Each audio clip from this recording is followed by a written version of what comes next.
kept in. Corcoran with the shot, and it's in. He may get him on the inside. Willie got him. Willie, yes!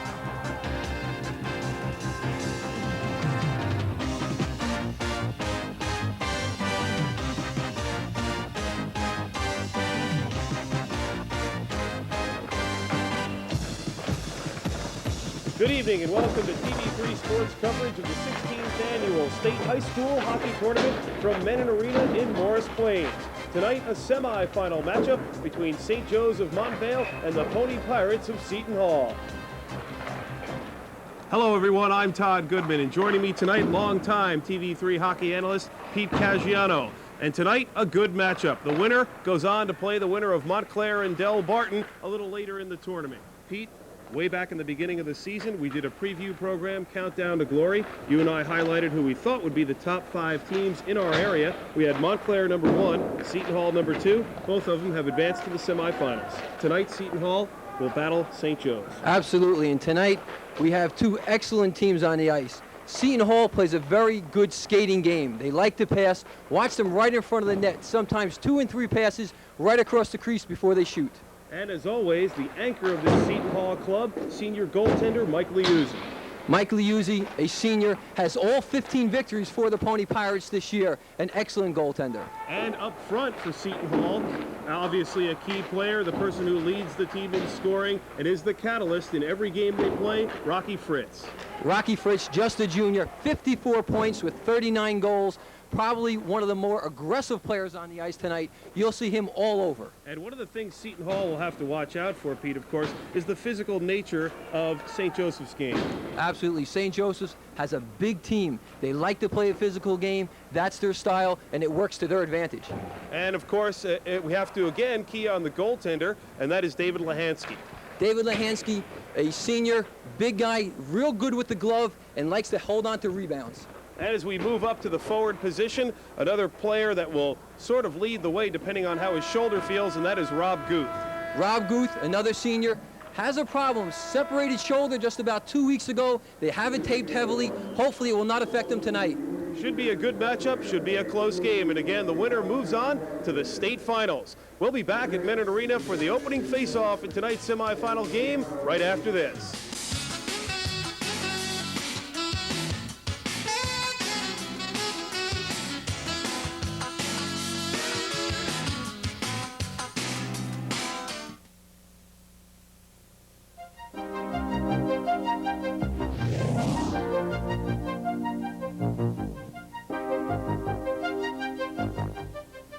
It's 5 o'clock.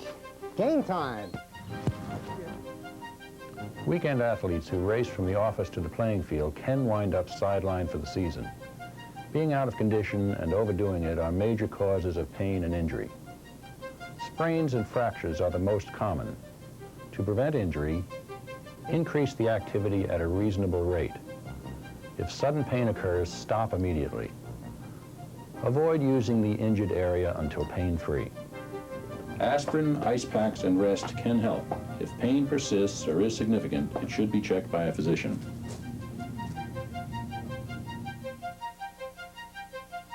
Most people overestimate their abilities on the sports field.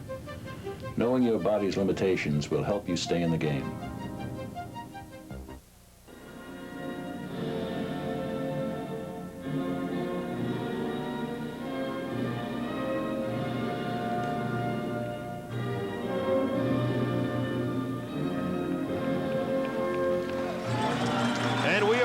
Set to go in the first semi-final here at Mennen Arena live.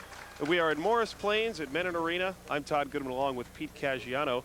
And of course the Seton Hall Pony Pirates coming into this game with a fine record of 15-7-2, Pete, and they will go with Matt Yurkowicz at left wing, Rocky Fritz at center, and Mark O'Donnell on the right side, Chuck Ossie, Mike Fanning on D, and of course Mike Liuzzi in the nets. Todd, what we see there is an excellent lineup, something John Warchel is real proud of. Moving over to the Green Knights of St. Joe's, Rob Guth. He's their top scorer, key player, obviously, although he is coming in with an injured shoulder. We'll talk more about that as we go along. Peter Hurry will center that line with Pat Moran on the right side, Ken Dusabow and David Stemkowski back on the blue line, and David Lahansky in the nets. we're all set to go here. Our officials for tonight's game will be Larry McCarthy and Dick Berquist.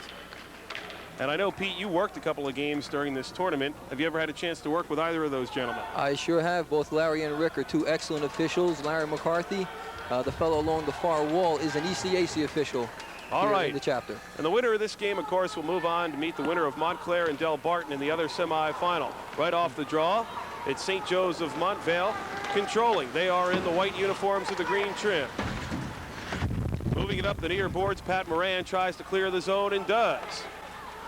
Ahead right off the bat, Montvale with a good chance, and Seton Hall is able to move it out. This should be a fast-paced game to start things off. Montvale will look to play the physical side of things, while Seton Hall will look to pass it, move it around quickly, especially in the offensive zone. Montvale controls, and they move it up the side.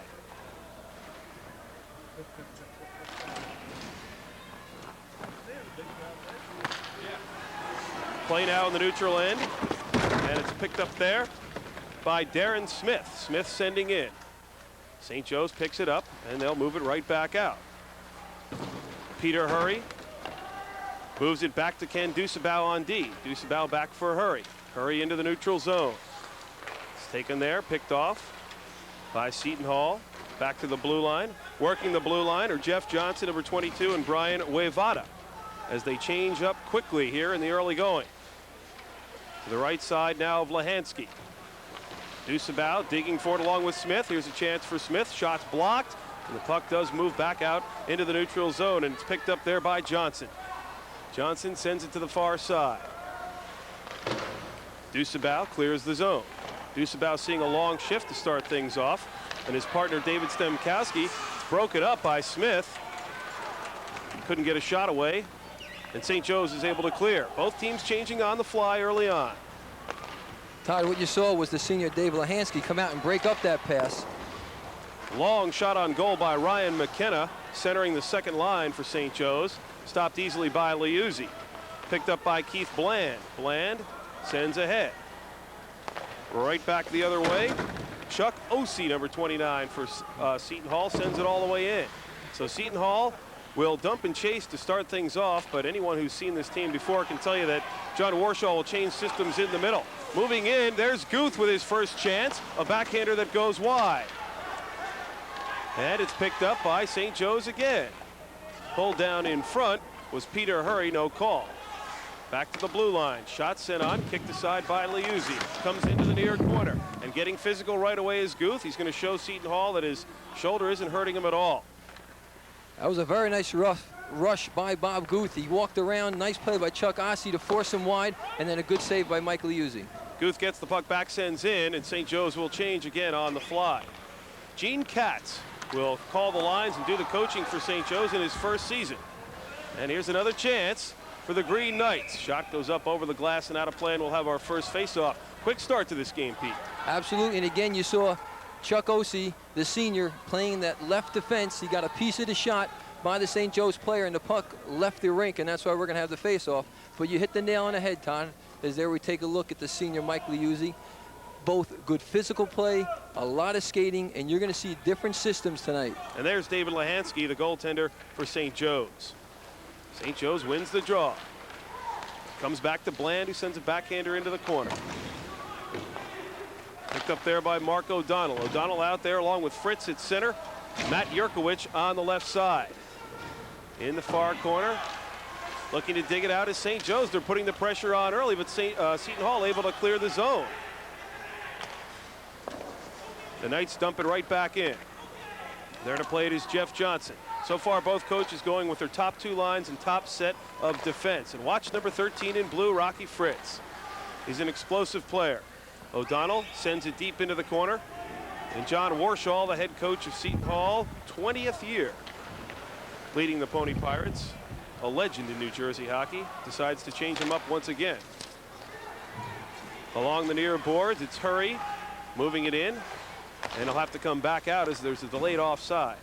Todd, that may be a key as we get down into this game. Seton Hall is changing their lines every 30-40 seconds. Here's a chance for St. Joe's right in front. Liuzzi covers up and he'll hold on. Yes, a lot of quick changes we'll see, and we'll also see both goaltenders pounce on it as soon as they can. Watch this. You'll see the play develop on the side. Centering pass, sort of centering pass and shot on the backhand. Liuzzi makes the save and then pounces on the rebound for the whistle. And again, the dangerous left wing, Rob Guth. 49 goals this season to go along with 33 assists, easily leading the club in scoring. Seton Hall having a little bit of a problem here in their own end early on. Able to pick it up and clear it is Steve Lynch. Lynch sends it out, but there's Guth picking it right back up. Backhand pass for Dusabau. Dusabau back to Guth. Guth goes in, tries to make a move around the defense, can't do it, and Seton Hall content to clear it into the neutral zone. 10:31 to go here in the first period. No score. State semifinal game. Along the far boards, it's Hurry. Hurry is knocked into the glass by Lynch, and it comes back out to the near side. And picked up there by Pat Moran. Moran ahead to Guth. Guth in front, Deke shoots. Nice save by Liuzzi, and he's able to steer it aside. Guth controls the puck, back to Dusabau. Dusabau in for Guth. Guth towards the net, hit the post. He hit the post, and it bounces out. Well, St. Joe's has made it clear they're just going to continue to shoot on Liuzzi until something gets by him. Here's a chance now for McKenna, and McKenna has the puck taken away. It's picked up by Seton Hall, and they carry it in. And we have a whistle. What a save by Mike Liuzzi. That time Guth walked in all alone after picking up a loose puck about 20 feet out. He tried to go to the backhand, and Liuzzi stayed with him. Here we'll take a look. There you see him pick up the errant pass. He comes in, fakes the forehand, goes to the backhand. Notice the sprawling Mike Liuzzi gets his left glove on the puck and knocks it aside. Out there to take the draw now, Jim Keegan for Seton Hall, and he'll go against Hurry. Hurry wins it, and quickly they're out of the zone. Digging forward deep is Scott Sofel, along with Mark Umeda. We have a delayed penalty coming up here. One of the few Japanese players you'll see.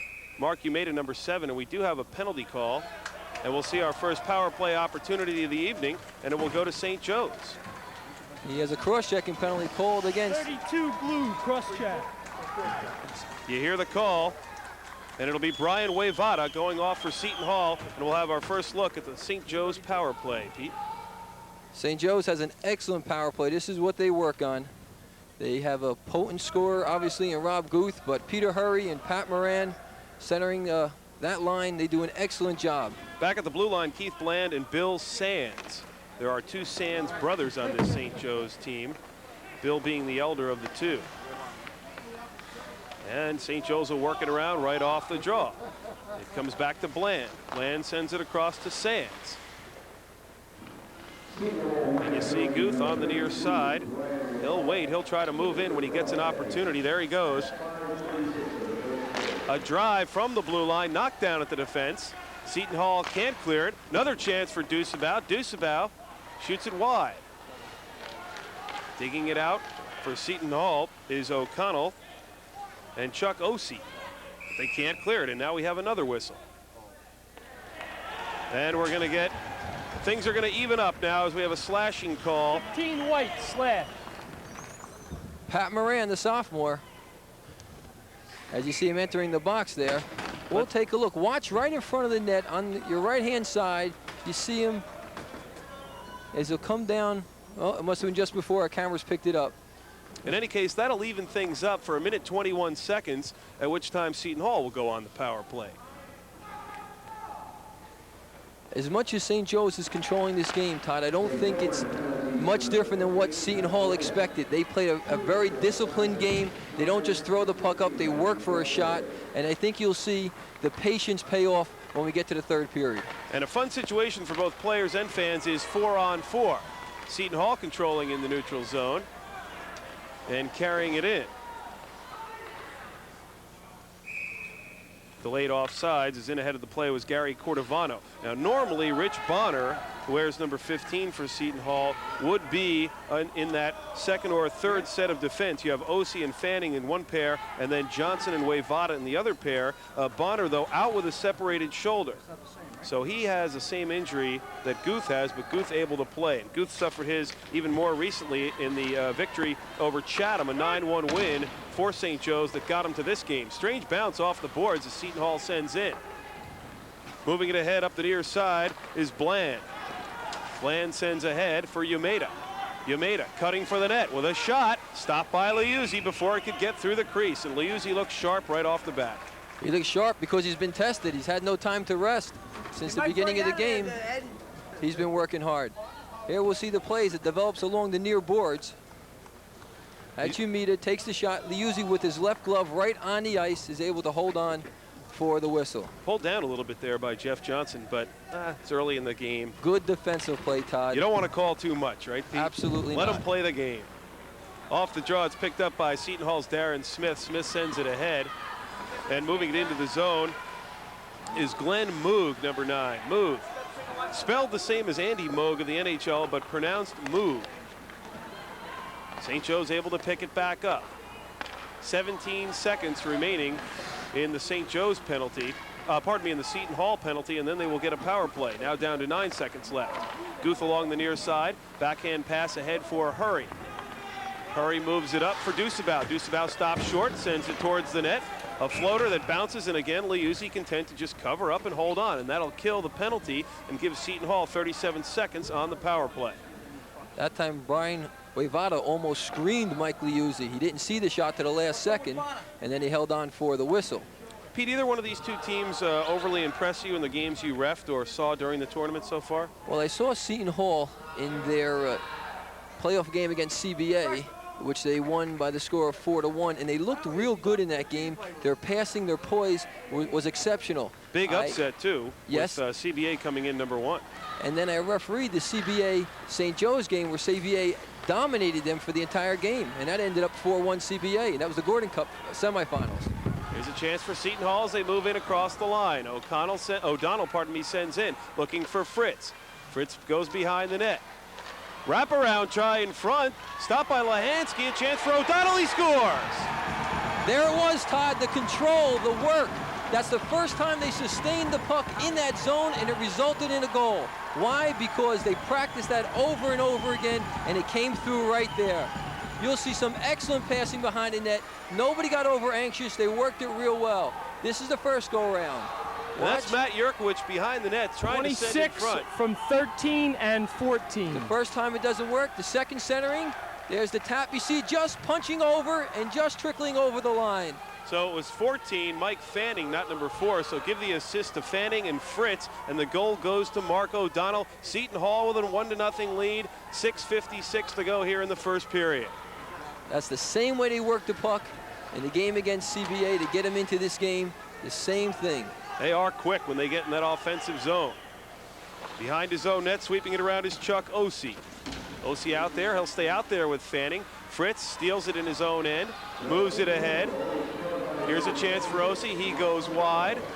Sends in front, another shot on. That one goes wide and picked up in the slot by St. Joe's, and they clear out. Ossie will try to send right back in. He can't do it. Ryan McKenna there for St. Joe's. Pulls down Fritz, and there's going to be a penalty. So not only can Fritz score and pass and make plays, but he can draw penalties also. Strictly Fritz's hustle and his tenacity to move the puck ahead. That time, Ryan McKenna had to stick right around Fritz's ankles and pulled him down, thus eliminating a scoring opportunity. And not what Gene Katz needed to see after giving up the first goal of the game. Seton Hall goes up a man. And sending in is Johnson. Right now the line of Keegan, Werzinski, number 20, and Art De La Sala out there for Seton Hall on the power play, simply because the first unit is tired at the moment. De La Salle now pressuring in the corner along with Dusabau. Dusabau comes ahead with the puck, tries to clear and does, just comes out over the line. Seton Hall will have to get back on sides, and they do. St. Joe's will just try to ice the puck every opportunity they get. It's picked up by Johnson. He backhands it in, picked up by Dusabau. Here's a chance in front for Werzinski. That one's deflected wide, picked up by Keegan in the corner. Keegan back to the point for Johnson. In for Keegan, it misses him, goes through to Wierzinski. Wierzinski tries to center, can't do it, and St. Joe's clears. 1:10 to go in the penalty. 5:27 to go in the first period. The Pony Pirates with a 1-0 lead. Picking it up along the far boards is Darren Smith as Seton Hall changes on the move and on the power play. Guth intercepts, Guth cuts to the middle, tries to get around Johnson, can't do it, and Johnson moves it ahead. Johnson that time looking for his centerman, couldn't find it. Picked up by Smith. Smith across for Johnson, who's seeing a long shift on D. He moves it up to Glenn Moog. Moog in over the line. Smith tries to follow up and couldn't do it. Good defensive play. Here's a chance at the point. Ossie misses wide. Seton Hall works it in front. Save by Lahansky. Another save by Lahansky. And finally St. Joe's able to clear. Umeda able to get it out of the zone. No, not quite as Seton Hall moves it back in. Fanning sends deep behind the net for Smith. Smith no one to go to. And again, Umeda will get the puck and move it all the way down. And that will kill the penalty. So St. Joe's got a scare but was able to kill it off. And the score remains 1-0. Pretty good penalty killing by St. Joe's. They only allowed Seton Hall 1 shot on goal for that entire 2 minutes. Here comes Seton Hall again with another opportunity. O'Donnell looking for Fritz, couldn't find him. Broken up nicely by Ryan McKenna. So things have shifted Seton Hall's way here as we get into the final moments of the first period with 3:54 to go. I really thought it would be a tighter game defensively than we've seen so far, Pete. It's pretty open. The boys are doing a lot of skating, and I think now the nerves are starting to settle down. Now they're playing their game. I think the first 4 or 5 minutes to each side was a little nervous. Moran tries to center, comes back for Dusabao. Let's fly, rebound. Goes wide of the net. So another good chance for Montvale. Dusabao towards the net. Liuzzi, I think he got a hand on it. Might have been blocked at the defense. And Seton Hall clears, but picking it up for St. Joe's. Back at his own point was Keith Bland. As you hear, Todd, this rink is very loud. Every time you touch the boards, it seems like a collision, a massive collision. And our crack audio crew has managed to just encompass the rink with microphones, so we're able to pick up every last sound. Guth sends in for Hurry. Hurry will try to center back for Guth. He didn't see it coming, and it comes back to the point for Sands. He lets it go, and Liuzzi gloves it. Todd, it's real obvious. Every time St. Joe's gets the puck, they look for Rob Guth. They look at the point. Sometimes they look in front of the net. Here we'll take a look at that last shot. Sands lets it go. I'm not sure if it's deflected in front. Nope. Liuzzi saw it all the way. But again, Guth, and there you see Umeda, and they just circle around that net waiting for a rebound. They just buzz around the net looking for the rebound, as you said. The other thing is shots coming in high like that is a goaltender's dream. When they can see it from 55, 60 feet out and it's waist high like that one was, that's an easy one. Hurry against Keegan on the draw. Hurry wins it. Back to the point for Sands. He dumps in the corner. Picked up there by Brian Wayvada, and Wayvada sweeps it around the far board, the near boards, excuse me, but unable to clear and kept in by Dusabao. Here's Johnson behind his own net. Moves it up, but not out of the zone. Seton Hall having some problems clearing the zone. Here's the dangerous Guth, setting up shop behind the goal line. Pressured by Wayvada. It's picked up by Moran. Moran looking to center it for Hurry, who's open in front. Here's Guth with a stuff attempt. No good. Liuzzi was there to stop it. But again, St. Joe's able to keep it in. 2:11 now to go in the period. Seton Hall leading it 1-0. Dusabao sends it into the near corner, picked up by Johnson. Johnson ahead as they try to clear. And finally, Seton Hall's Alan De La Sala moves it ahead, and Seton Hall needed a change, so De La Sala dumped it in. Smart play, picked up by Sands along the far boards. Now you'll probably see St. Joe's change too. If Sands can dump it in, and he can, he's having problems along the far boards with Darren Smith. And Smith will pick it up. Smith moves it to center for Moog, excuse me. I'm going to get that mixed up all night. It is Glenn Moog. Minute and a half left in the first period. Nice body there by Steve Lynch. As Seton Hall trying to show that they can play a tough game as well as a finesse game. Out into the neutral zone it goes, and picked up by Ryan McKenna with a drive. That one's blocked at the defense and goes harmlessly wide. Coming together is Yamada and Fanning along the near boards as now the bodies start to fly a little bit. OC clears the zone for the Pony Pirates. Picked up by Keith Bland at his own blue line. We're down to the final minute of play here in the first period. St. Joe's moves it in. Broken up at the defense by Fanning. Fanning moves out. He's got Moog on his right side. Fanning will take a shot. That one goes wide. Lahansky didn't look like he had a good angle on it. Todd, that's about the second or third time they try to go high to the glove side. Maybe they know something about Dave Lahansky. They could have done a good scouting job and know that he's weak up there because they seem to be going for the high glove. 30 seconds remaining. Dusabao picks it up in his own end and sends ahead. Nice hit by Fritz on Ryan McKenna. And we have either an offsides or a penalty being called. And it looks like it's going to be a penalty. A roughing penalty. Well, let's wait for the call. I think Fritz is going to go off for roughing. No, it's good. Fritz got roughed. It's going against St. Joe's. Roughing. Right you are. Ken Dusabao will go off for roughing. And again, something that's got to drive a coach nuts. 20 seconds to go in the period. You know, granted, it's going to happen from time to time, but you're out here at your own blue line. Watch the bottom of the screen right there, and you see the official's hand going up. What happened, Todd, you made the call. You said good check by Rocky Fritz, and then Ken Dusabao didn't like the check. He got up and popped Rocky Fritz back, and the official right on the play made the call. Anytime you get those arms extended, especially at the high school level, you're going to get whistled for a penalty. So 13 seconds to go in the period, and Seton Hall controls. Johnson sends it ahead, looking for Fritz at the St. Joe's blue line. St. Joe's will clear, and a shot put on with just 4 seconds remaining. So at the start of the second period, Seton Hall will have a power play for 1 minute and 40 seconds. Significant, certainly, in a state semifinal. Absolutely, and you saw whenever a team had the power play tonight, they dominated the play for those minute or 2 minutes, however long they had the advantage. Fritz out there to take the draw against Hurry with just 4 seconds remaining. And in the neutral zone, not much can happen. And that'll do it for the first period between St. Joe's of Montvale and the Pony Pirates of Seton Hall. Seton Hall leads it 1-0. Todd, what surprised me so far in the first period was that the skating ability of St. Joe's is showing, and Seton Hall, their discipline, was responsible for their goal and their precision pass work.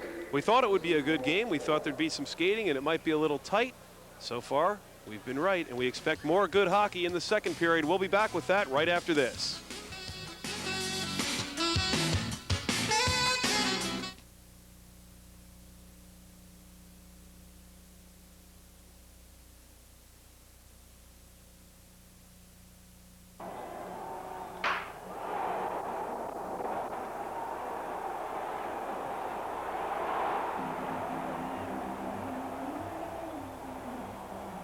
Hi, I'm Mickey Mantle. What happens to a family when a child gets cancer? It's devastating. Nothing is more frightening. A family can fall apart very easily. It needs help. In New Jersey, families can turn to the Emmanuel Cancer Foundation. This statewide organization responds to a single phone call and comes right into your home with sensitive professionals. Without red tape, they assist with costs, needed counseling, and they support the whole family because cancer strikes a home, not just a child.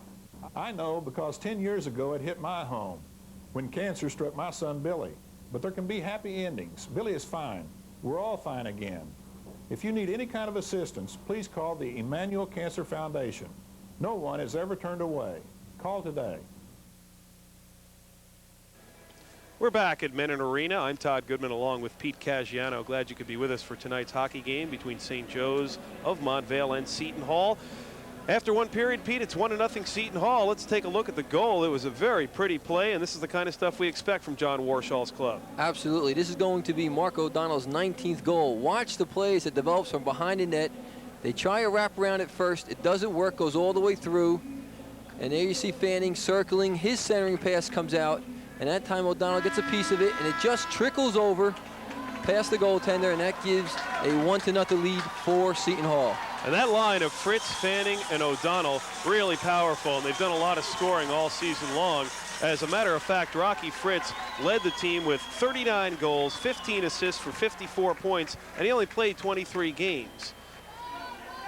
Shots on goal in the first period in favor of St. Joe's, 8-4. They had that early edge where they were putting some pressure on, but Seton Hall answered. Seton Hall does a nice job there. As I mentioned earlier, the discipline. I think some of this is going to come down to the coaching. John Warchel, you mentioned earlier, 20th year at the Seton Hall Prep, and there we take a look at John Warchel. Gene Katz for St. Joe's, just a young fellow in his first year at the helm of St. Joe's, and he's doing a fine job with the club, but there's no way to get around it. Experience counts, and John Warchel has it. We're underway here in the second period. St. Joe's now moving left to right and trailing 1-0. They move it out right away, and Seton Hall begins the second period with a power play, minute and 29 left on that, as Dusabau sits in the penalty box for roughing for St. Joe's. Picked up by the dangerous Guth. Guth tries to get around Fanning. Fanning plays the man nicely, and Seton Hall is able to get it out of trouble. Ahead they move it. Broken up nicely by Keith Bland. Bland can't quite get it out of the zone. Kept in by O'Donnell. And finally, St. Joe's will ice the puck. Liuzzi out of the net to play it. Sets it aside for Chuck Ossie. Ossie for O'Donnell. O'Donnell circles back. Head man again as they play a little give and go. O'Donnell and Ossie do. Back to Ossie again. He looks to dump in, can't do it. Finally picked up by Fritz, and he sends in. Seton Hall yet to get a shot here on the power play, and they have 40 seconds remaining. This is Jeff Johnson. Jeff Johnson along the near side, sends in. And Seton Hall did not come out sharp on that power play at all. Todd, they look a little disorganized. They're trying to be too perfect. Notice how many passes before they even get out of their zone, instead of just getting the puck out, getting into the other zone and setting up. St. Joe sends in. Liuzzi plays it. And he leaves it for Brian Wayvada. Wayvada comes back the other way. Sends it along the near side. Seton Hall having problems just getting out of their end at this point. Ryan McKenna there for the Green Knights to send it right back in. McKenna out there with Scott Sofel and Mark Umeda. Here comes the Hall again. A shot put right on by Moog, saved by Lahansky. Coming up the near side is Dusabau. Has Umeda on the left. Dusabau shoots. It's blocked by Johnson, though. Comes out in front. Liuzzi having trouble finding it. Right in front is McKenna. Here's Umeda with a backhander. That's knocked down at the defense. And Seton Hall moves it ahead. Quick head man pass for Moog. Moog, shot right on. Arm save made by Lahansky, and it goes into the far corner. Four players gather there for it. Right out in front. Moog with another chance, and that's kicked away at the defense and sent all the way down. Liuzzi comes out, thinks about playing it, but doesn't, hoping for an icing call, and there is no icing call. If the official deems that a player could have played the puck before it crosses the goal line, icing will be waved off, as it was in that particular instance. St. Joe's able to keep it in. Here's Guth kicking with it as somebody has hold of his stick. Comes back to the point for Bland. Bland will let one go, and that is knocked down in front and comes into the near corner. Coming together there for it, Craig Rzazinski. Rzazinski right out in front. Puck is loose, and it's put in. St. Joe's tying this game up. A couple of good saves by Mike Liuzzi, but he was down. The puck came out about 15 feet. And who else but Rob Guth to tuck it home? Looked like a simple breakdown in the defense there, Pete, as far as who would take the play from the corner into the slot. And we'll get a look at it here on the replay. Nice centering pass from the corner. It goes all the way through. You're going to see the first shot taken. There's the excellent save. And a rebound comes out, and you see Guth right there, punching it right over the prone Liuzzi. And that gives a tie score at 1.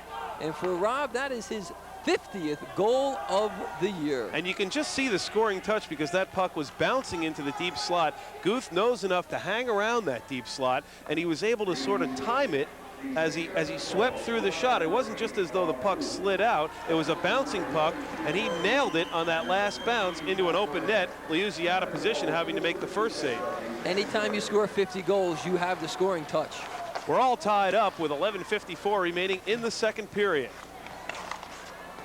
And off the draw, it's controlled by St. Joe's. The Green Knights move it ahead. Bland dumps in. And digging for it there is Pat Moran. In the near corner, Moran fights for it along with O'Donnell.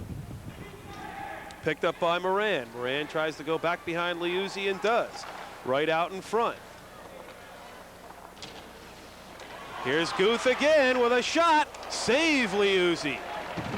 Boy, Might have gone wide. I think he might have gotten a piece of it. what a quick release by Guth. He let that shot go without any hesitation at all. Sand's going to let it go. Tipped in front, but tipped wide by Moran. Guth behind the net.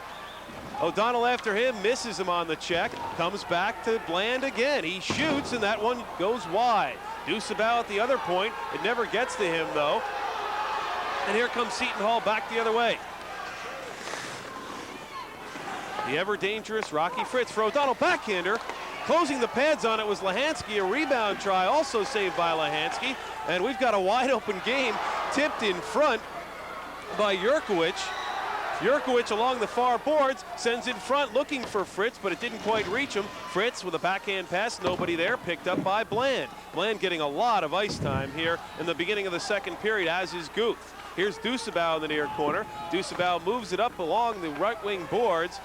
Tried to get it out, couldn't do it, kept in by Osi. He lets it go, and Lahansky simply holds on. Seton Hall gonna have to keep the shots from the point a little bit lower, Pete. Absolutely, this is like a seesaw. For about 3.5 minutes in the beginning here of the second period, it was all St. Joe's, and the last minute and a half was all Seton Hall. It's like the seesaw just goes back and forth. That time, Rocky Fritz put on a burst of speed, walked in, some excellent goaltending by Dave Lahansky, and it's been back and forth hockey. There we take a look at Gene Katz in his first year behind the bench of St. Joe's. Took over for Ron Skibbin, who is still very involved with the hockey program. And we'll talk about that a little bit more as time allows. Right now, though, play dictates that we continue with the game. Seton Hall keeps it in at the point. They send out the line of Smith, Moog, and Lynch. St. Joe's able to break the pressure, though. Moving in across the Seton Hall line, putting a shot on net is McKenna. Sofel looking for the rebound, couldn't find it. Closing the hand on the puck that time was Smith. And Pete, why don't you just explain that to us? The way the rule states, if a player closes his hand on the puck and takes any type of stride or does not release it immediately, there'll be a whistle, and the face will be where the puck was last played. There you see in the air, he catches it. Instead of dropping it, you see he skates 2 or 3 more strides back towards behind the net, then throws it down, and whenever that happens, it's a last play face-off. Face-off to the right side of Liuzzi, controlled by Smith. He winds it around. Seton Hall able to break out of their own end. Moving in across the Green Knights line is Smith. Smith made a nice move to get around the defenseman, David Stemkowski. No relation to Pete Stemkowski, by the way, the former New York Rangers star, the Stemmer, as hockey fans will remember him. Seton Hall along the far side now. Into the neutral zone they come. Here's Moog. Moog tries to dump in, doesn't go very far with it. Stemkowski clears ahead for Yamada. Yamada, the backhand pass, and he's got Guth. Guth tries to split the defense, gets the puck back, looks to release. Here's another chance. Bad angle, he scores! From a terrible angle, Guth just continued to follow up on the play. Took one shot, got his own rebound, took another shot. Third shot is a charm, and from a terrible angle, St. Joe's takes a 2-1 lead. You saw it coming. Rob Guth, the senior, his 51st of the year. He danced around 2 Seton Hall players. Watch this, practically no angle, you're right. Puts it between the legs of Mike Liuzzi, giving St. Joe's a 2-1 lead, but an outstanding effort by that young fellow. Rob Guth, second goal tonight and 51st of the season. He has the magic touch. And no sign of a separated shoulder. The shoulder was slightly separated in the game against Chatham last Friday night, but he looks fine to me. If that's what it takes to play, I think every player would get a separated shoulder if they can play as well as Rob Guth. 9 minutes to go now in the second period, and the Green Knights have a 2-1 edge. Guth along the far boards, sends ahead. Moran digging for the puck, and they can't clear. Seton Hall is unable to get it out of the zone, and Bland is helping to keep it in at the point. And now in the near corner, picked up there by Moran. They're looking for Guth again. Out in front is Hurry, Peter Hurry, parked in front of the net. Deucebaugh keeps in at the near point. Rolls it into the corner. Liuzzi out to play it. Does not play it very well. And it's picked up there by Darren Smith. Smith moves it out for Seton Hall. Along the near boards. And picked up in front by Art De La Sala. De La Sala circles behind, sends back to the point. Seton Hall not quite sure what's going on here in their offensive zone, a little bit confused. And here comes St. Joe's again. It's Ryan McKenna out there with Sofel and Yameda. Picked up at the defense and played nicely by Osi, and Osi will move it ahead. Osi along the boards with Sofel, and they come together. Osi able to keep it in. Again, Warshall changing on the fly as quickly as possible. Here's O'Donnell with a chance. Broken up by Dusabao. Dusabao moves ahead. He's got Yameda. And it's broken up by Osi, who clears the zone. It goes up over the glass and into the stands, and we'll have a face-off in the neutral zone. God, we're seeing some real good hockey here. Both sides, both teams shooting the puck, goaltenders getting a workout both ends, and we're seeing a lot of quick skating by St. Joe's. They did not play this way in the game that I refereed against CBA when CBA beat them 4-1 in the semifinals of the Gordon Cup. Tonight they have their better skates on, or their good skates, whatever you want to call it, because they definitely have jump in their feet tonight. We have 7:25 remaining here in the second period, and St. Joe's up by a 2-1 margin. Off the draw, Seton Hall moves it into the neutral zone. Johnson picks it up, comes across the St. Joe's line, looks to backhand as he's pulled down. Lahansky will hold on to it, and there'll be a face-off to his right side. Nice play by Jeff Johnson. Again, though, Todd, it was a solo effort. He came in all alone on the left side. It was a 1-on-2. He didn't have much of an angle. He was ridden off real well by the defenseman. And there you see from the ice, he makes that backhand shot. An easy save for Dave Lahansky. Johnson, a 5'9", 150-pound junior, 13 goals, 21 assists. I'm sorry, 8 goals, 13 assists on the season. And off the draw, a chance for the Pony Pirates. But right away, St. Joe's moves ahead. Pulled down on the play was Guth, no call. And St. Joe's continues to move in to the Seton Hall end. Picked up there by Fritz. Fritz moves it out. Seton Hall having some problems here in the second period. They were able to start the period with a power play, but weren't able to muster a shot on goal. And since then, it's been heavily in favor of St. Joe's as far as momentum goes. But still, John Warshall can't be too unhappy because the score is only 2-1. And moving in ahead of the play that time was O'Donnell. Johnson didn't see him offside, and there'll be a face-off just outside the Green Knight zone. Todd, one thing I want to make mention as we look at John Warshall there in his 20th year behind the bench at the Seton Hall Pony Pirates. Seton Hall is a very young team. We're looking at a first line of Jurkovic, just a freshman, Rocky Fritz, a junior, Mark O'Donnell, a sophomore. They're starting back defensive line of Osi, a senior, but Mike Fanning, just a sophomore. So they'll have a lot of people coming back, and here they are in the semifinals of the state tournament. Off the face-off, St. Joe's moves it in to the Seton Hall zone. Coming back the other way, the Pony Pirates in their road blue. St. Joe's, of course, by way of being a higher seed in the tournament, comes in as the home team. All that means basically is you wear white jerseys as we get a whistle along the near boards. And we will have I think the puck just jumped out of the play. Face-off outside the zone. I saw the official moving towards the penalty box. Thought we might have a penalty.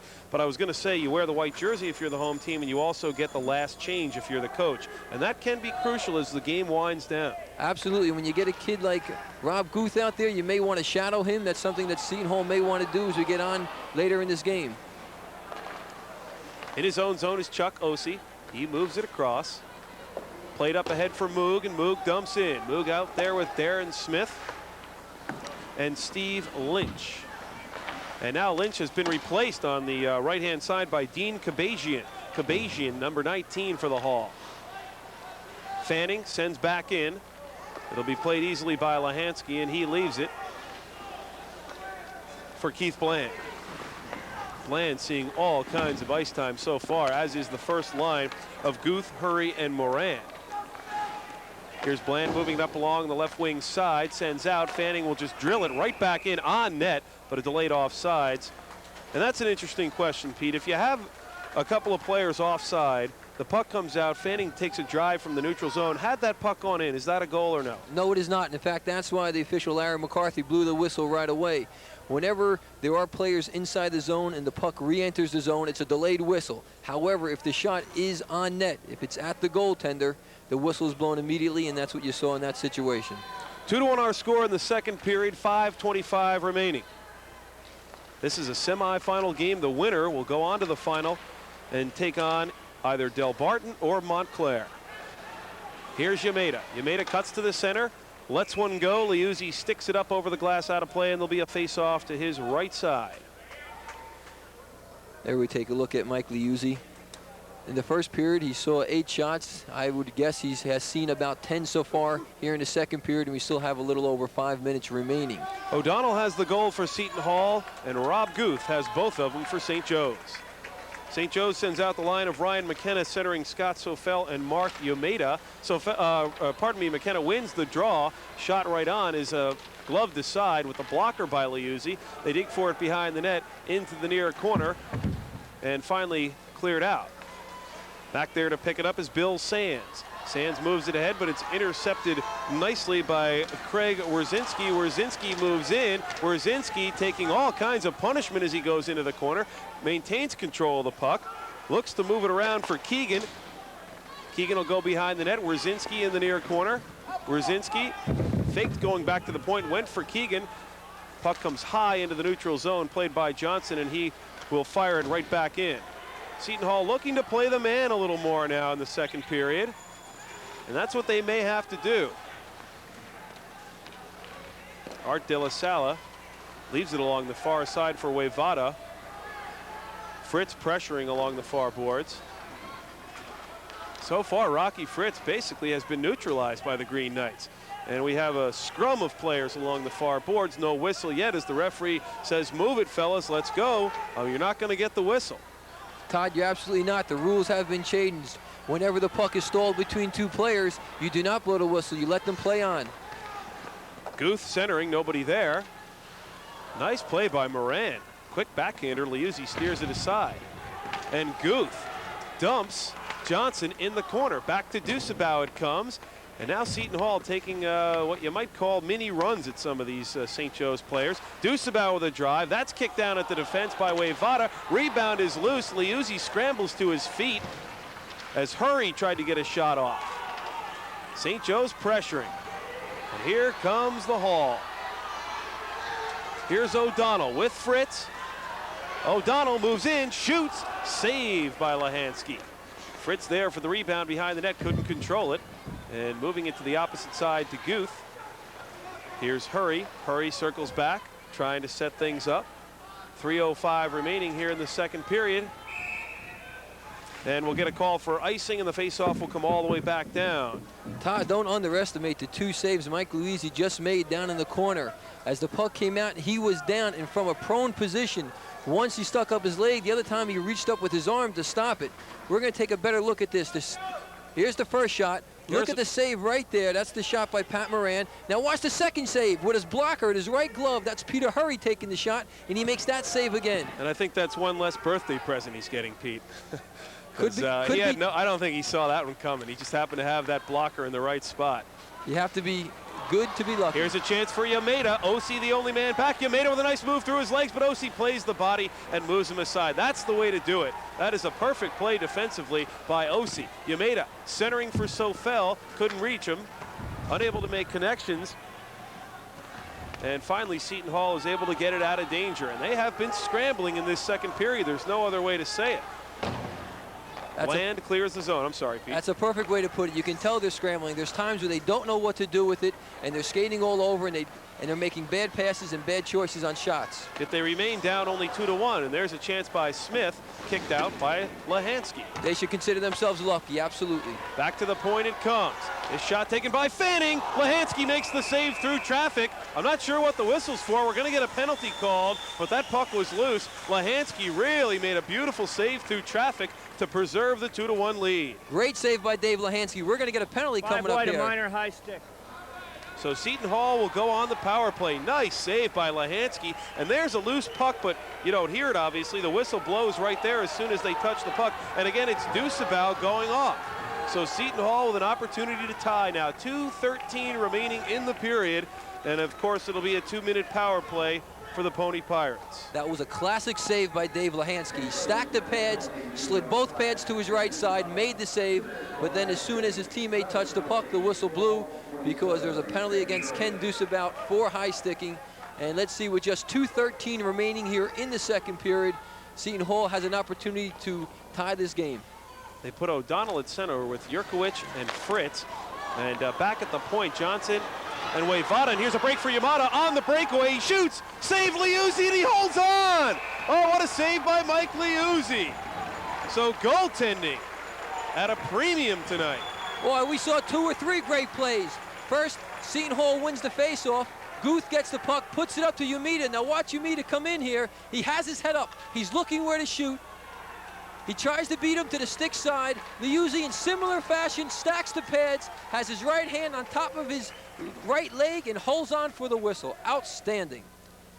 One of the best in the state, no question about it, along with people like Ryan Hallam, the goaltender Waite for Del Barton, and even Lahansky has been mentioned as getting to be one of the better goaltenders, but certainly Mike Liuzzi has been the anchor for the Pony Pirates all along, and what a big save that was. They are still on the power play. That would have been a shorthanded goal by Yamada.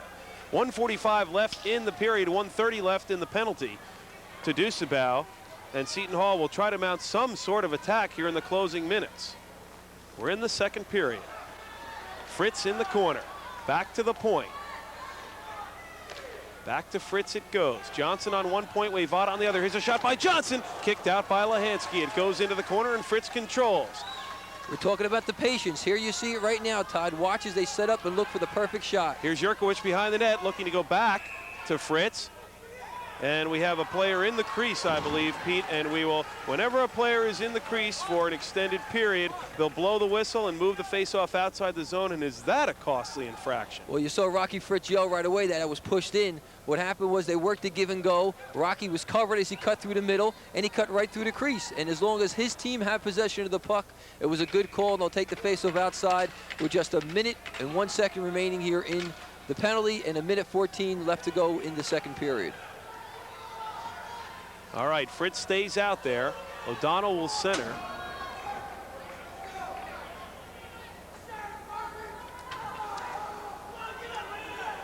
You have Osi back at the point along with Fanning.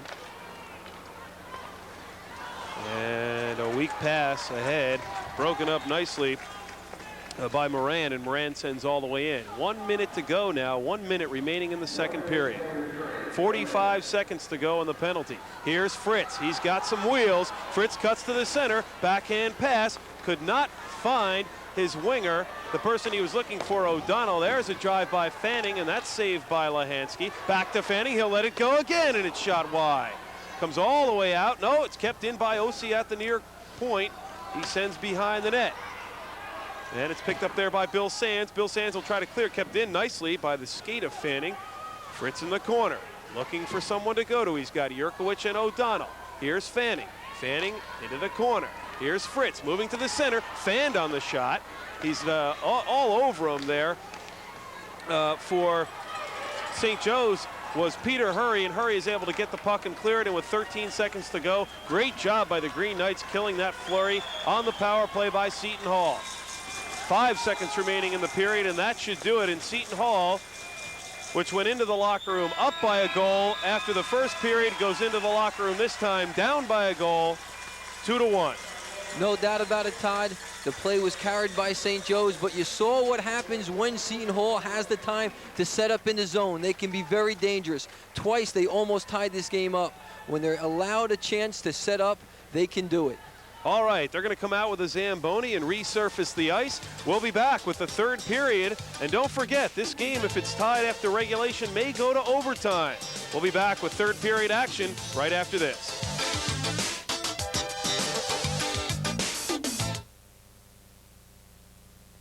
Hi, I'd like you to listen to 2 vital messages. One, if there's a child in your family with cancer, you need to know that the Emmanuel Cancer Foundation helps families under stress with costs and counseling.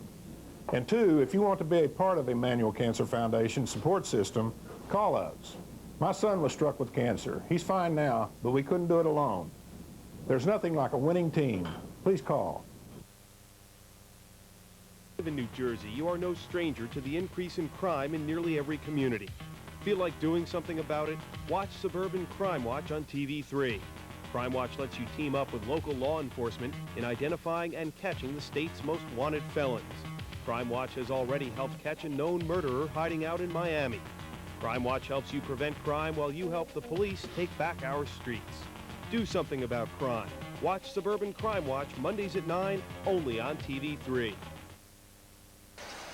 We're back at Mennen Arena, where St. Joe's of Montvale has a slim 2-1 edge over the Pony Pirates of Seton Hall after 2 periods of play. This, as you see, the 16th annual state hockey tournament, and we're going to take a look at how it happened. Seton Hall was leading 1-0, Pete, but that changed, didn't it? Well, this is the first period. This is the goal by Mark O'Donnell from Seton Hall to give them the 1-0 lead in the first period. And you see Lahansky just simply out of position after trying to make the first save, and O'Donnell able to pop it in. Now we move to the second period. And this is Bob Guth. Watch the first shot, the save there by Luizzi. Now watch Guth time the rebound, coming in and just chips it right over Mike Luizzi. That tied the score at 1. And you see a little Bernie Nichols celebration by Bob Guth. And this is just an outstanding individual effort as he goes around the outside, takes a quick wrist shot, beats Luizzi between the legs, and that gives a 1-goal lead to St. Joe's. And as you look at the scoring summary in the first period, what you didn't see prior to that last goal is that Luizzi had 2 other opportunities. He moved in across the blue line, let one go, got his own rebound, and let another go, got his own rebound, and finally that third one was put in. So you see the goal by O'Donnell from Fritz and Fanning at 8:04. That was in the first period, and that's how the first period ended. Second period, 2:56 in, it was the first goal by Guth on the assist from Hurry and Bland, and then Guth got his second goal of the evening unassisted. That's right, assist none. That was at 5:50, and that's how the second period ended. But as usual, the score does not tell at all. St. Joe's really took it to Seton Hall through most of that period. There's the shots on goal, 12-10, that's in the second period. And that is a total of 20 shots for St. Joe's, 14 for Seton Hall. We're going to take a quick break. We'll be back with the start of the third period in just a moment.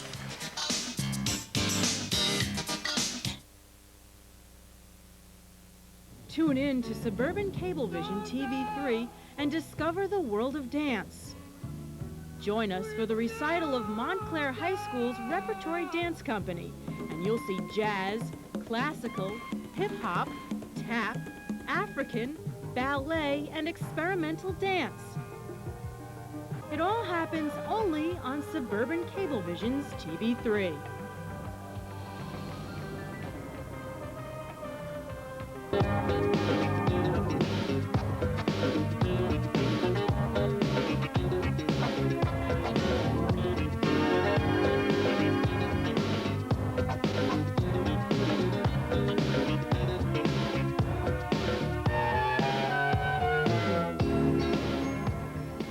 For the very best in local and community entertainment, watch TV3. Turn us on. We'll keep you watching.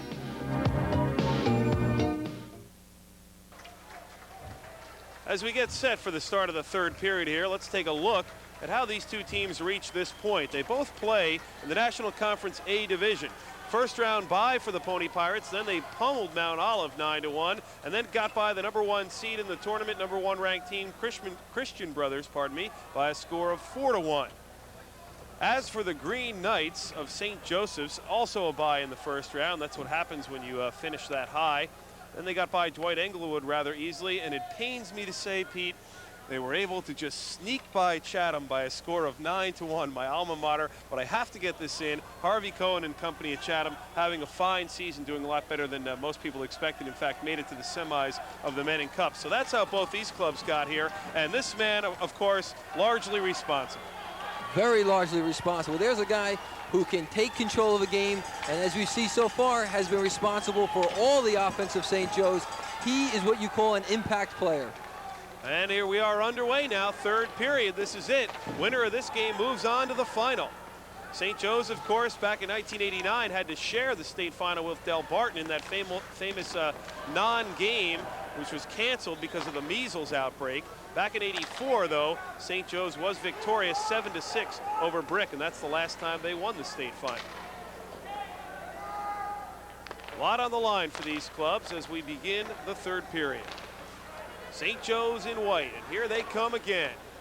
Shot right on, held by Liuzzi, and he'll hold it. He's not going to let anything get loose here, as things really will tighten up as the clock begins to wind down. Both teams begin the period at even strength. Todd, the first few minutes here will be a telltale sign. and the first goal will definitely be an indication of how the rest of this period will be played. If St. Joe's can take a 3-1 lead, Seton Hall will have to open it up, throw caution to the wind, and throw not only the 3 forwards, but at least 1 defenseman forward. If Seton Hall can tie this game up right away, it's going to put everybody on pins and needles. Back to the point it comes. Kept in by St. Joe's. Here comes Sofel along the near boards, looking to dig it out. He does for Yameda. Yameda with a backhand try. That's pushed aside by Liuzzi. Liuzzi able to get a leg on it. We have a pile up behind the net, but the puck comes free, and Seton Hall able to get a hold of it. And even though John Warshall's a nice guy, you know they got an earful in between periods. Absolutely, but it was an instructional earful. John won't yell at him just for the sake of yelling. He yells at them and tells them what they have to do. And there, Liuzzi stumbling behind his own net. It nearly cost him as Sofel attempted to stuff around. I think that was his second birthday present of the evening. St. Joe's keeps in. They continue the pressure. Finally, Seton Hall content to just dump it out of the zone and try to get a change.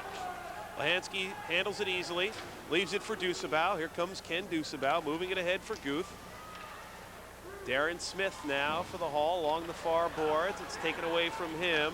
The puck is in the neutral zone. Played by Dusabau, sent back to the Pirates' end. They move it across.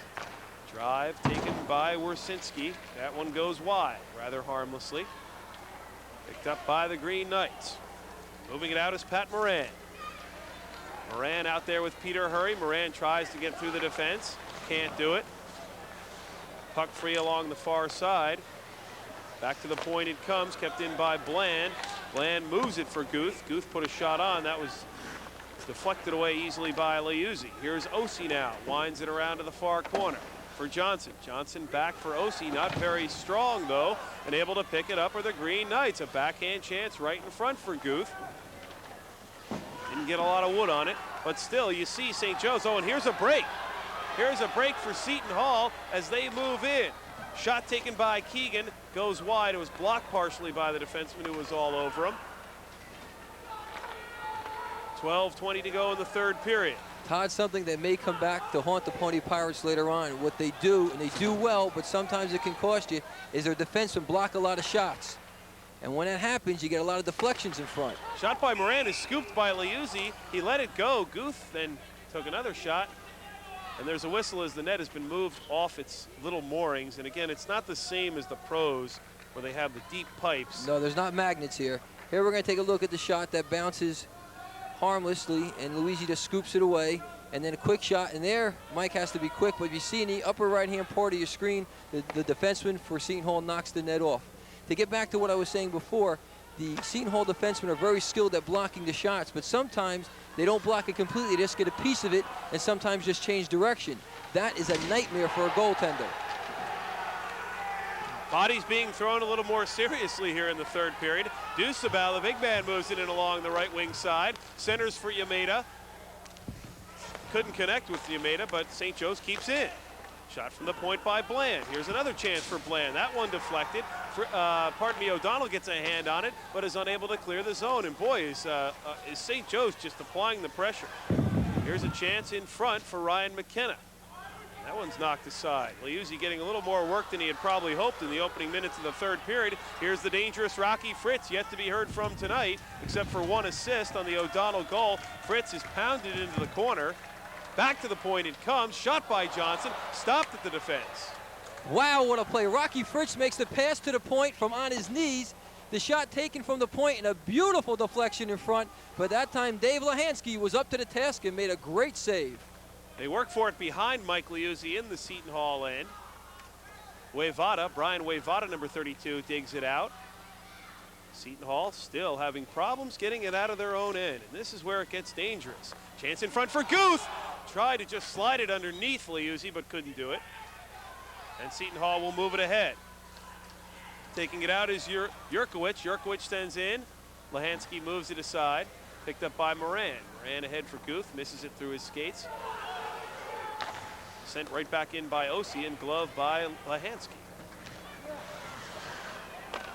St. Joe's now controlling. Moving it ahead over the line. Coming towards the Pony Pirates line is Guth. Guth with a nice move. Good hip check, though, put on him by Fanning, and he was able to get control of the puck and move it ahead. Here's Glenn Moog. Moog In along the boards with Bill Sands. There to help out is Smith. Smith trying to pull the puck free, can't do it. 3 players battling for it, and finally St. Joe's gets it out of their own end. Moving across the Seton Hall line. Shot right on, just goes wide.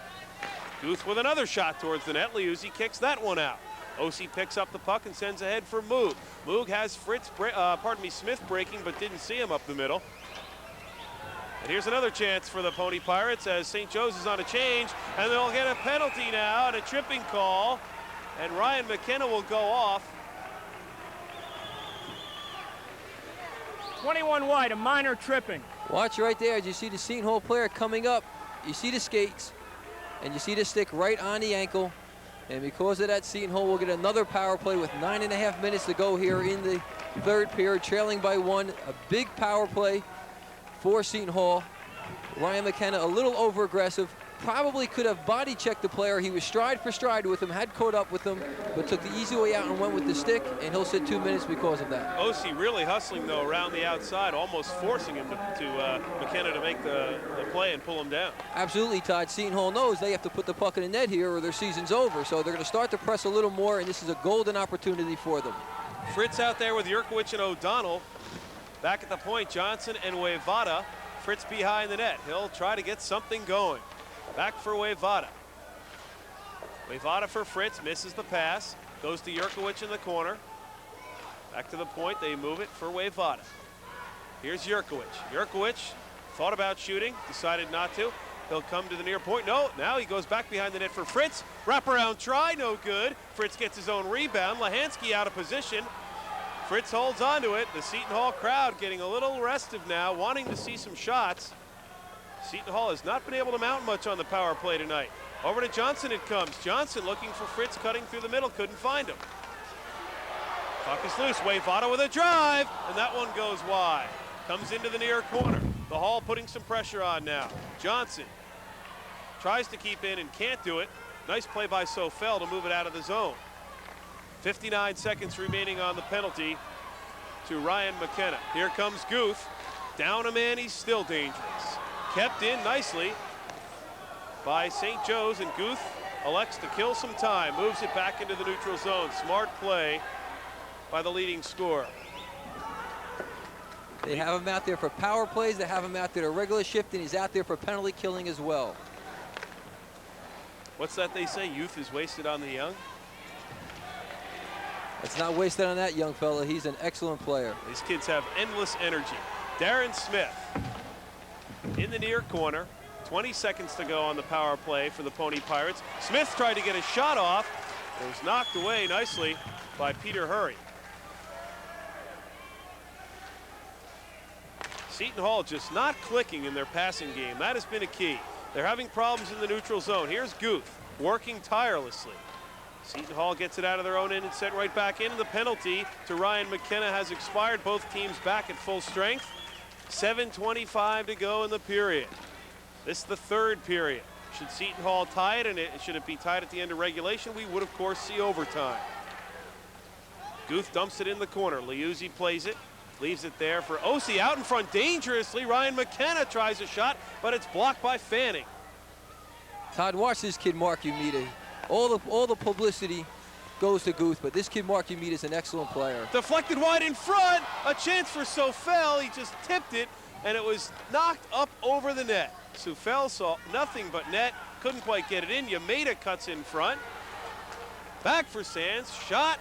Knocked down at the defense. And this looks like a Green Knights power play. Nice play at the defense after having lost his stick. OC just moved it out with his hand. Good play, hand pass, purposely stopping the play, but again, St. Joe's with a tremendous amount of pressure. A few shots went just wide. They put one up over the crossbar, and you're going to see tremendous pressure here. Watch all this work. This is the shot from the point by Bill Sands. It goes wide. Now watch right there. You see him trying to chip it? And you can see right there, it just misses the far post as Scott Sofel just missed, putting a 2-goal lead for St. Joe's. And as you mentioned, Yamada right there looking around for the rebound. This is, I'll tell you, Gene Katz in his first year he's either got unbelievable talent or he's done a great job, or a little bit of both, because these kids know where to be without the puck. I think a little bit of both. I've been watching the fellow Yumita now. He's a senior, his 4th year on the varsity. He's a quiet kid, but a real unsung hero. He gives 110% all the time. Guth loses it on that play to Art De La Sala. De La Sala moves it out. Sent right back in by St. Joe's. Now here's where St. Joe's will have the advantage of being able to just dump it in and force Seton Hall to skate 200 feet for everything. That shot goes wide and comes to the near side, picked up by De La Sala. They battle for it in the corner. Peter Hurry in there for St. Joe's, picked up by Jeff Johnson. Johnson circles his own net, moves it ahead. Little too far that time for Keegan. And St. Joe's comes back in. And Pete, I'm not sure what that whistle's for. The puck got caught in the clothing of the Seton Hall player. It was up in his shoulder area, and it didn't release right away. So the official lost sight. He blows the whistle and has a face-off inside the zone. We're getting close to crunch time here. You were just about to say 6 minutes remaining here in the 3rd period. Seton Hall down by 1. There is no tomorrow after this game. They're going to have to throw caution to the wind about now and start putting everybody up. They must score one to continue playing. Taking the draw is Rocky Fritz. Able to control it, though, is McKenna. And here's a chance for Yurkowicz on the near side. Fritz follows up into the corner, ducks under the check nicely. He continues to fight along with Yurkowicz. Back to the point it comes, but the Green Knights able to move it out. Here comes McKenna. He's got Yameda on the left side. McKenna elects to shoot. It's knocked down at the defense. And here comes the Hall the other way, 2-on-2. Yurkowicz in with Fritz. Fritz picks it up. He shoots. Oh, and he just shot it wide. Todd, we can see from our angle here, that was the only chance he had, the far side, the low stick on the goaltender, and he didn't miss by more than 2 or 3 inches. And I think we'll have a chance to see that shot again. And you'll see Fritz really looking for the corner. Now watch the lower left-hand corner of the net. Whoa, just went wide. I don't think he missed by 2 or 3 inches, and that was the only spot to shoot at. He just missed tying this game up. Face off to the right side of David Lahansky. And I'll tell you, Lahansky, a senior, not really unnoticed, but certainly we haven't mentioned his name a whole lot tonight. Coming into this period, he had only faced 14 shots, but he's done the job. Johnson gets decked as he tries to put down Guth. And St. Joe's again able to keep it in at the blue line, picked up by Wayvada. Wayvada circles back. Head Manning looking for Moog, couldn't find him. Smith sends ahead. Here's a break, maybe, but getting there first is Ken Dusabau. Dusabau, in an attempt to clear, sent it up over the glass, so the faceoff will be to the left side of Lahansky, and we're down to 4:50 to go in the 3rd period. That's the captain, Dusabau. Dusabau actually co-captains with Keith Bland, who, as we've mentioned several times, seeing all sorts of ice time tonight.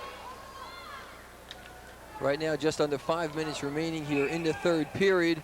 Seton Hall will start pressing the net more. Watch as they send the guy probably right in front of the goaltender. They're going to try to pick up that rebound, that tip in, that second shot. They have to do something to disrupt the game. Dave Lahansky has played an excellent game. The whole first line for St. Joe's, Rob Guth, Peter Hurry, and Pat Moran have played excellent. Seton Hall is yet to sustain any pressure other than under power play. O'Donnell will take the draw, wins it back to Fritz. Fritz with a drive, saved by Lahansky. Best chance of the night for Rocky Fritz. Deep slot all alone, and Lahansky comes up with a big save.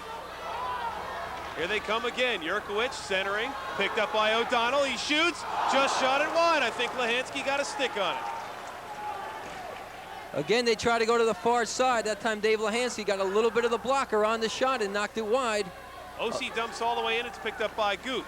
Guth tries to clear, can't do it. Lahansky plays it behind his net looking for Peter Hurry.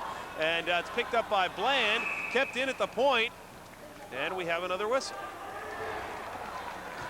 Remains to be seen what'll be called here, Pete. Let's wait and get the announcement. It's got to be a penalty to Seton Hall. Yurkowicz will go for the hook. I don't know if we'll see this on a replay. I didn't see it from where I was I was watching the play, and it must have happened away from the play. I'm told we do not have it on a replay, but it really doesn't matter. Jurkovic goes off 2 minutes with 4:15, 4:13 make that remaining in the period. There goes the proverbial wind out of the sails if you're Seton Hall. Could be the freshman, Matt Jurkovic, just a little over-aggressive, trying to take the St. Joe's player off the puck, got his stick wrapped around his shoulder and pulled him away, and for that he'll sit 2 minutes. A real test now for the defense of Seton Hall. Indeed, Art De La Sala out there, along with Wersinski, Fanning, and Osi back at the point for the Hall. Here's Bland moving it around for Dusabau. Dusabau sends ahead. Osi right back in. Into the corner. Bounced sort of dangerously towards the net, but there's Bland to play it. And he's had a fine game for the Green Knights. Here's Yamada moving it along the left wing side. Yamada leaves it. Nice back pass for McKenna. McKenna looking to center for Sofel, parked in the deep slot. Back to the point it goes for Dusabau. Dusabau holds, moves to the near point. Here's Bland. Bland thinks about shooting, instead sends behind the net for McKenna. McKenna pressured by Osi. In there to pick it up is Yamada. Back for McKenna with a drive. Stopped by Liuzzi on the rebound in the slot. It's picked up by Yamada, who's all over the ice, as Pete told you before. That one blocked by a diving De La Sala, and it goes into the far corner. 57 seconds to go on the penalty. Falling on the puck behind the net. Yamada was trying to dig it out, and I'm not sure who it was falling on it. I think it was Osi for Seton Hall. He'll take the faceoff with 3:06 to go. Chuck Osi, half dive, half trip there. There we take a look at Mark Yamada, the senior for St. Joe's. A lot of action around the net. That time Chuck Osi, the senior, as he was going back behind his own goaltender, was hooked a little bit. He saw the advantage to go down. He knew if he fell on the puck, he'd get a whistle and a chance to change players. 55 seconds remaining in the penalty, 3:08 remaining in the period, and our score remaining 2-1 in favor of St. Joe's. Smith will take the draw for Seton Hall. Comes back behind the net, and it's cleared by Johnson, but again, not out. Kept in at the point by Sands. Sands moves it down. Here's a chance for the Green Knights, but Moran shot it right into the pads of Liuzzi, who was able to make the save. Johnson sends it back the other way for Smith. Smith clears it. 31 seconds remaining in the Seton Hall penalty. 2:12 to go in the game. 2-1, St. Joe's on top. State semifinal. Winner moves on to the championship game. Smith at center ice. Smith looks to send in and does. They're going to try to send everything on net. That goes wide of Lahansky. 10 seconds to go now on the power play for St. Joe's. And they'll send it right back in with 2 seconds to go. So Seton Hall does do the job killing the penalty, but they've only got 2:12 to go in the game. Towards the net. Knocked down by Sands. Sands in the corner. He'll be content to just clear the zone, but this will be an icing call. And this is not what Gene Katz wants to see with just a couple of minutes to go. Don't be surprised if Seton Hall takes their timeout right now. 2 minutes remaining in the third period, down by a goal. This is what it's all about. You come down to this. This is why you practice all those early morning times, 6 o'clock in the morning, 6:30 in the morning, weekends before school. And there's Warshaw wondering, and Liuzzi out of his net, probably asking Warshaw, when would you like me to come to the bench? Face off to the right side of Lahansky. Under 2 minutes to go now in the game. Sands digs for it behind his own net. Jurkovic there fighting for it. Back to the point they come, it's Fanning. Fanning sends towards the net, deflected high. Oh! Grabbed by Lahansky. Nope, and we have an infraction, and there's gonna be a penalty called now against St. Joe's, so Seton Hall will be able to wrap up the game with a power play, Pete. Wow, a dangerous chance at first. When the shot was deflected, you saw Dave Lahansky reach back to catch that puck as it was about to go over his head. And then after the play, Bill Sands chopped at a Seton Hall player in front of the net. And now with 1:45, a power play for Seton Hall. And Seton Hall will take their timeout right now to put the strategy down on paper and transfer it to the ice for this last 1:45. And again, you're going to see if we can get a shot down towards the bench of John Warshaw and his assistants down there working a play on a little board, just like they have in basketball and football. There's a little chart They'll try to draw it out.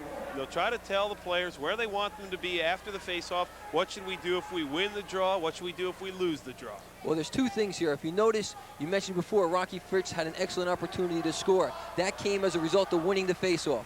So they're going to try, of course, to win it right away and get it to Fritz for a quick shot. If that does not work, you noticed on the other power plays how they set up from right behind the net. They like that rotating system. The guy comes out from behind the net. If he doesn't work the wraparound, somebody else picks it up and circles around. And now what do you do as far as the goaltender's concerned? Because you have a minute 45, remaining in the game, where normally you would pull your goaltender even strength, but with a power play, the chances are they'll leave him in, won't they? I think he'll pull him as you get maybe down towards the 40-second mark rather than the 1-minute mark. But you're right, this gives an advantage to St. Joe's because they can ice the puck and don't have to worry about bringing the faceoff back into their zone. And without a goaltender, that's an excellent opportunity to put in an empty net goal. Well, this is what hockey's like when you get to this level in the state of New Jersey. It almost always seems to come down to this in the last couple of games of the tournament. This is semi-final game. St. Joe's feels a little bit, I don't know if you want to say gypped, but they had to share the championship because of that measles game. Del Barton will play the other semifinal. They have the same thing. And here we go, 1:45 to go. O'Donnell will take the draw. Notice they're set up to get it back to Fritz. And there it is. They do get it to Fritz. Fritz tries to send back to Fanning, but too far, and it's out of the zone. Fanning moves it to the other side for Wayvada. Back for Wayvada. Minute 33 to go. Seton Hall being patient. They don't have much time, but they have enough to set things up. Fanning loses it to Guth, and there's the dangerous Guth. Shoots, Liuzzi makes the save. It's picked up there by Osi. 1:20 to go. Osi loses the puck to Peter Hurry, but it is picked up by Fanning behind his own net. Seton Hall's got to get going now. Nice play by Hurry to knock it away. Fanning controls it his own blue line. Sends it to the neutral zone, but Hurry dumps it right back in. Liuzzi now leaves it for Osi. We've got 55 seconds to go in the game. And St. Joe's will just keep dumping it right back in. Fanning moves it ahead for Yurkowicz, picked up there by O'Donnell. O'Donnell goes in. Oh, a late call on the offsides. And with just 48 seconds to go. It's not an offsides, Todd. The goaltender was not within 10 feet of the bench. That's why they're blowing the whistle. They're going to put the faceoff at center ice. You see the argument going on right there at center ice. They're not real happy with the call. In other words, the goaltender has to be within 10 feet of the bench before the other player can jump on. That's correct, and if he's not within 10 feet of the bench, it's a slow whistle. Seton Hall had control of the puck, the whistle blew, the faceoff comes back to center ice. A tough break for Seton Hall. Oh boy, that's got to get John Warshaw steaming. He does a little officiating in his off time. And now a timeout by St. Joe's with just looks like 8 seconds remaining in the third period. 48 seconds to go in the game. Incidentally, a minute 3 remaining in the power play, so they will finish the game up a man. And here, with a face-off at center ice again, you lose the opportunity to pull your goaltender as quickly as you'd like because you got to get the puck in the zone first. Absolutely. What you'll try to do is win the face-off, immediately shoot it in. The goaltender will come to the bench, your sixth forward will come on, and you'll immediately rush the net and do the best you can. But again, on that power play, a lot of time was wasted in the defensive zone of Seton Hall and center ice. Give credit to St. Joe's. They did a nice job of standing up at the red line and just prevented Seton Hall from coming out of their zone. First period, O'Donnell opened the scoring for Seton Hall on assists from Fritz and Fanning, and that's the way the first period ended. Second period belonged to Rob Guth of St. Joseph's. He scored at 2:56 from Hurry and Bland, and then he scored again at 5:50 unassisted, and that's what's given St. Joe's the 2-1 edge. And here we go, Pete. Todd, I don't want to say goaltenders are superstitious, but during both timeouts, when all the players went to their respective benches, Dave Lahansky, the senior goaltender for St. Joe's, just stayed between the pipes. Hockey players are all superstitious. All right, here we go. Face off at center ice because of the infraction. Warshaw motioning now to Liuzzi to get closer to the bench because they want to pull him as quickly as they can. Off the draw, controlled by Hurry. Goes to Fritz. Fritz takes a drive. Lahansky uses the blocker to move it into the corner, and Liuzzi comes off. Darren Smith goes out as the sixth attacker. 37 seconds to go. Put towards the net by Smith. Back it comes to the point for Johnson. Johnson into the corner, looking for Fritz behind the net. Finds him. He's battling with Deucebaugh. Fritz will try to get a face-off if he can. And there's a quick whistle, and there will be a face-off to the right side of Lahansky. 26 seconds to go. Seton Hall can't afford to waste time setting up now. They just have to start taking shots. Hopefully they'll get a tip-in or a rebound. There you see the vacated net of Seton Hall as Mike Luisi, the senior goaltender, is on the bench. Yurkowicz on the right side of O'Donnell. Fritz on the left. Ossie and Johnson back at the points for the Hall. Peter Hurry will take the draw, and he wins it. Back to Deucebaugh, who tries to wind it all the way around and out. Can't do it. Ossie keeps in, sends it into the corner. Deucebaugh there to play it. There's a scramble for it. 12 seconds to go. Heading for the open net. It goes wide, but it doesn't matter because there's still a man down. And that is going to do it. 4 seconds to go in the game. And St. Joseph's of Montvale wins it.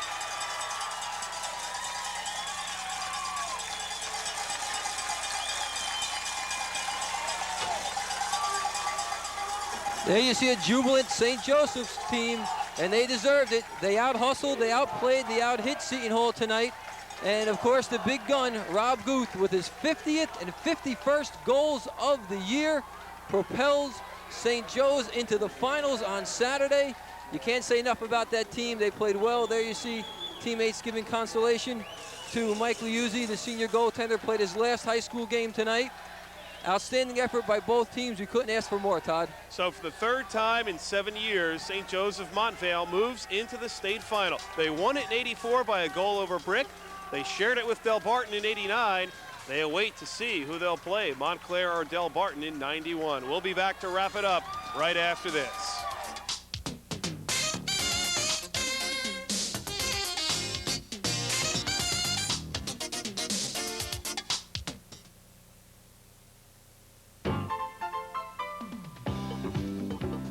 At Suburban Cablevision's TV3, we're channeling our energy to bring you the best in local programming. You can view educational shows, community events,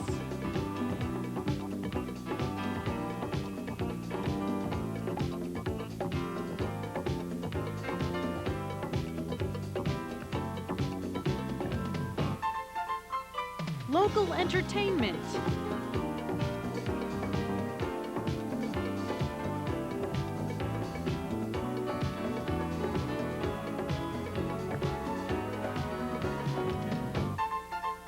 and sports.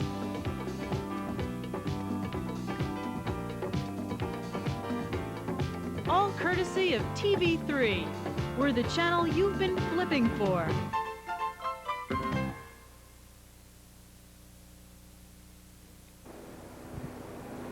Well, welcome back. St. Joe's of Montvale prevails by a score of 2-1 over the Pony Pirates of Seton Hall. And I'm joined by certainly the star of tonight's game. He scored both goals for the Green Knights, Rob Guth. He's a senior. Rob, this has got to be very satisfying for you. Sure is. I was all excited before the game, and I was trying to bring the team up by just ordinary psyching, and we came out and dominated. It was a surprising game, but we really surprised them, too. Now, you came into this with a little bit of a shoulder problem. You got hurt in the game against Chatham. Yeah. Did that affect you at all tonight? Not at all. I was bandaged up, and I got mineral ice on it.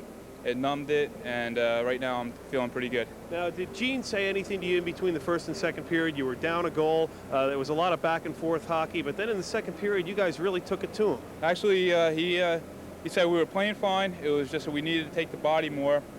And we had to work as a team, and not as individuals, and we had to pass the puck more often. You seemed to confuse Seton Hall's passing game, especially in the neutral zone. Yeah, we did. Every time they had the puck, we went right on them, and we tried to dominate the central ice and in their zone. Now, being a senior, you were here in 1989 when you had to share the title with Del Barton in the measles outbreak.